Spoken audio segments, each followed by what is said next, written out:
எசாயா அதிகாரம் 29. தாவீது பாசறை அமைத்த நகராகிய அரியேல், அரியேல், உனக்கு ஐயோ கேடு! ஆண்டிற்கு பின் ஆண்டு கடந்து வரட்டும், விழாக்கள் முறைமுறையாய் வந்து போகட்டும். அரியேலுக்கு நான் இடுக்கண் விளைவிப்பேன், அங்கு அழுகையும் புலம்பலும் நிறைந்திருக்கும். அரியேல் போலவே அது எனக்கிருக்கும். உன்னை சுற்றிலும் பாசறை அமைப்பேன், உன்னை போர் கோபுரங்களால் சூழ்ந்து வளைப்பேன். உனக்கெதிராய் முற்றுகை தளங்களை எழுப்புவேன். தாழ்த்தப்பட்ட நீ தரையிலிருந்து பேசுவாய், நலிந்த உன் குரல் புழுதியில் இருந்து எழும்பும். உன் குரல் இறந்தவன் ஆவியின் ஒலி போல மண்ணிலிருந்து வெளிவரும். உன் பேச்சு புழுதிக்குள்ளிருந்து முணுமுணுக்கும். உன் பகைவனின் திரள் நுண்ணிய தூசி போல் இருக்கும். கொடியவர் கூட்டம் பறக்கும் பதர் போலிருக்கும். இவை திடீரென்று ஒரு நொடியில் நிகழும். இடி முழக்கம், நிலநடுக்கம், பேரிரைச்சல், சூறாவளி, புயல் காற்று, விழுங்கும் நெருப்பு பிழம்பு ஆகியவற்றால் படைகளின் ஆண்டவர் உன்னை தண்டிப்பார்.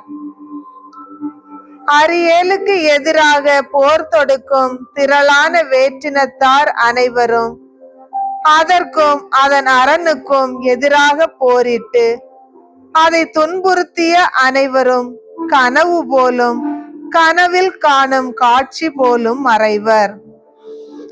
பசியாய் இருப்பவர் உண்பதாய் கனவு கண்டு விழித்தெழுந்து வெறும் வயிற்றினராய் வாடுவது போலும், தாகமாய் இருப்பவர் நீர் அருந்துவதாய் கனா கண்டு விழித்தெழுந்து தீரா தாகத்தால் தவிப்பது போலும் சீயோன் மலை மேல் போர் தொடுக்கும் திரளான வேற்றினத்தார் அனைவரும் ஆவர்.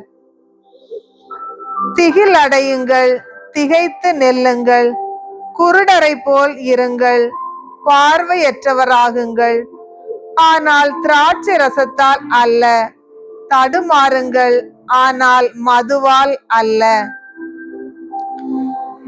ஏனெனில் ஆழ்ந்த தூக்கம் தரும் ஆவியை ஆண்டவர் உங்கள் மீது அனுப்பியுள்ளார்.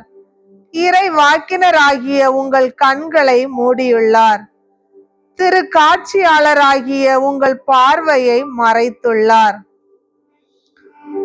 ஆதலால் ஒவ்வொரு காட்சியும் உங்களுக்கு மூடி முத்திரையிடப்பட்ட ஏட்டு சுருளின் வார்த்தைகள் போலாகும். எழுத்தறிந்த ஒருவரிடம் இதை படியும் என்றால் அவர் என்னால் இயலாது, இது மூடி முத்திரையிடப்பட்டுள்ளதே என்பார். எழுத்தறியா ஒருவரிடம் ஏட்டு சுருளை கொடுத்து இதை படியும் என்றால் அவர் எனக்கு படிக்க தெரியாதே என்பார். என் தலைவர் கூறுவது இதுவே: வாய் சொல்லால் இம்மக்கள் என்னை அணுகுகின்றனர், உதட்டினால் என்னை போற்றுகின்றனர், அவர்கள் உள்ளமோ என்னை விட்டு தொலையில் இருக்கிறது. அவர்களது இறையச்சம் மனனம் செய்த வெறும் மனித கட்டளையை சார்ந்ததே. ஆதலால் இதோ நான் இந்த மக்களுக்காக மீண்டும் வியத்தகு செயல் புரிவேன். அது விந்தைக்கு மேல் விந்தையாக இருக்கும். அவர்களுடைய ஞானிகளின் ஞானம் அழிந்து போம், அவர்களுடைய அறிஞர்களின் அறிவு மறைந்து போம்.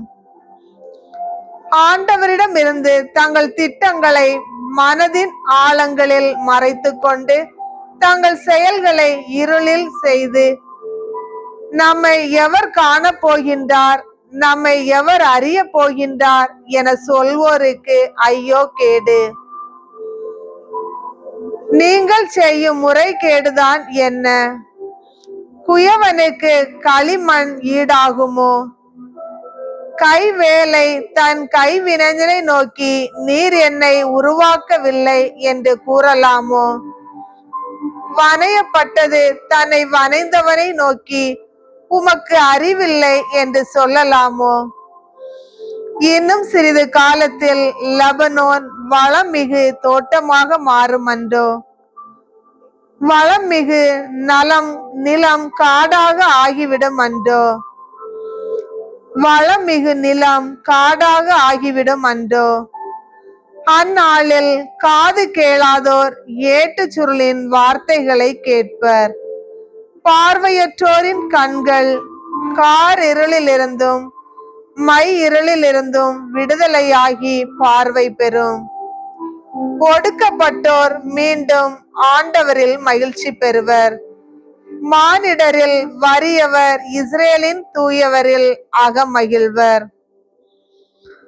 கொடியோர் இல்லாதொழிவர், இகழ்வோர் இல்லாமற் போவர், தீமையில் நாட்டம் கொள்வோர் அழிந்து போவர். அவர்கள் ஒருவர் மேல் பொய் குற்றம் சாட்டி நீதிமன்றத்தில் தீர்ப்பு வழங்குவோரை இடர செய்கின்றனர். பொய் புனைந்து நேர்மையாளரின் வழக்கை புரட்டுகின்றனர்.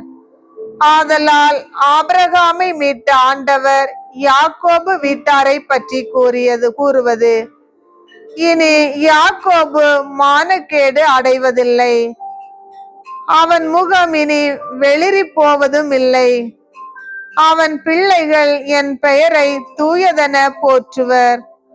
நான் செய்யவிருக்கும் என் கை வேலைப்பாடுகளை காணும் போது யாக்கோபின் தூயவரை தூயவராக போற்றுவர். இஸ்ரேலின் கடவுள் முன் அஞ்சி நிற்பர். தவறிழைக்கும் சிந்தை கொண்டோர் உணர்வடைவர். முறுமுறுப்போர் அறிவுரையை ஏற்றுக்கொள்வர்.